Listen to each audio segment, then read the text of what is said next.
ಇನ್ನು ಅಡಕೆ ಮತ್ತು ಬಾಳೆ ತೋಟಕ್ಕೆ ಬೆಂಕಿ ಇಟ್ಟಂತ ಕಿಡಿಗೇಡಿಗಳು ದಾವಣಗೆರೆಯ ಹುಣಸೆಕಟ್ಟೆ ಗ್ರಾಮದಲ್ಲಿ ಆಗಿರುವಂತಹ ಘಟನೆ ಇದು. ಅಡಕೆ ಮತ್ತು ಬಾಳೆ ತೋಟಕ್ಕೆ ಕಿಡಿಗೇಡಿಗಳು ಬೆಂಕಿ ಇಟ್ಟಿದ್ದಾರೆ. ಹುಣಸೆಕಟ್ಟೆಯಲ್ಲಿ ಸುಮಾರು 1300 ಅಡಕೆ ಮರ, 1400 ಬಾಳೆ ಸುಟ್ಟು ಕರಕಲಾಗಿದೆ. ಇನ್ನು ಈ ತೋಟ ವಿಶ್ವನಾಥ ಅನ್ನೋರಿಗೆ ಸೇರಿದಂತ ತೋಟ. ಇದು ಬಹಳ ಕಷ್ಟಪಟ್ಟು ಬೆಳೆದಿದ್ದಾರೆ ಅಡಕೆ ಮತ್ತು ಬಾಳೆ ತೋಟ.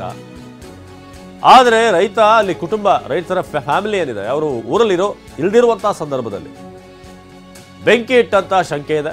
ತೋಟದಲ್ಲಿ ಬೆಂಕಿ ನಂದಿಸೋದಕ್ಕೆ ಗ್ರಾಮಸ್ಥರು ಬಹಳಷ್ಟು ಪ್ರಯತ್ನ ಪಟ್ಟಿದ್ದಾರೆ.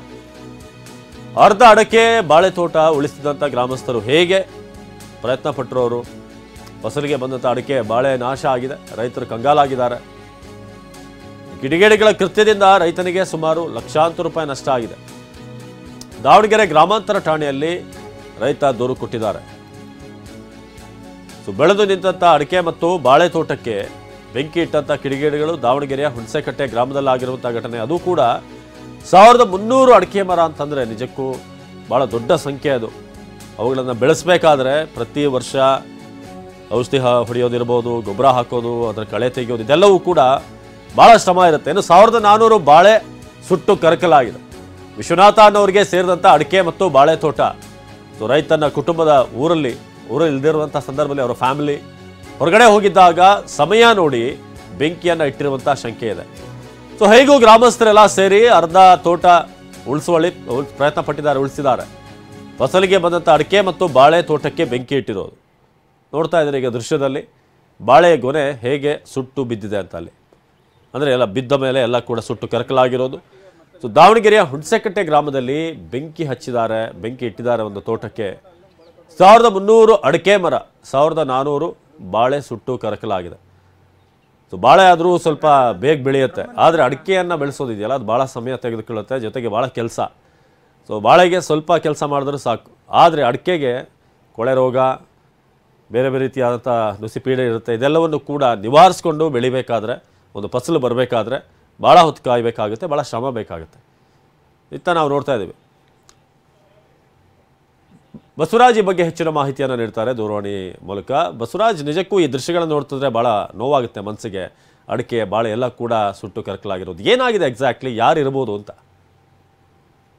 ಅವಿನಾಶ್, ನೀವು ಹೇಳಿದ್ರೆ ನಿಜಕ್ಕೂ ಇದೊಂದು ರೀತಿಯಾದಂತ ಒಂದು ಹೊಟ್ಟೆ ಕಿಚ್ಚಿನ ಪರಮಾವಧಿ ಅಂತ ಹೇಳ್ಬೇಕು. ಏನೋ ಅವ್ರು ಈಗಾಗಲೇ ಶಂಕೆ ವ್ಯಕ್ತಪಡಿಸಿದಲ್ಲಿ ಅಲ್ಲಿ ಯಾರು ಕಿಡಿಗೇಡಿಗಳು ಈ ರೀತಿಯಾದಂತ ಒಂದು ಅಲ್ಲಿ ಯಾವುದೇ ವಿದ್ಯುತ್ ಕಂಬ ಆಗ್ಲಿ ಮತ್ತೆ ಯಾವುದೇ ರೀತಿಯಾದಂತ ಎಂದು ಬೆಂಕಿ ಹಚ್ಕೊಳ್ಳುವಂತ ಸಾಧ್ಯತೆನೇ ಕಡಿಮೆ. ಯಾರು ಕಿಡಿಗೇಡಿಗಳು ಈ ರೀತಿಯಾದಂತ ಒಂದು ಬೆಂಕಿಯನ್ನು ಹಚ್ಚಿರ್ತಕ್ಕಂಥ ಸಾಧ್ಯತೆ ಇದೆ. ವಿಶೇಷವಾಗಿ ಈಗ ಬರಗಾಲ ಬೇರೆ, ಅದು ಜಗಳೂರು ತಾಲೂಕಿನ ಅತಿ ಹೆಚ್ಚು ತೀವ್ರ ಬರದಿಂದ ಬಳಲ್ತಾ ಇರ್ತಕ್ಕಂಥ ತಾಲೂಕು. ಅಲ್ಲಿ ದಾವಣಗೆರೆ ಮತ್ತು ಜಗಳೂರು ತಾಲೂಕಿನ ಬಾರ್ಡರ್ನಲ್ಲಿ ಬರ್ತಕ್ಕಂಥ ಇದು ಹುಣಸೆಕಟ್ಟೆ.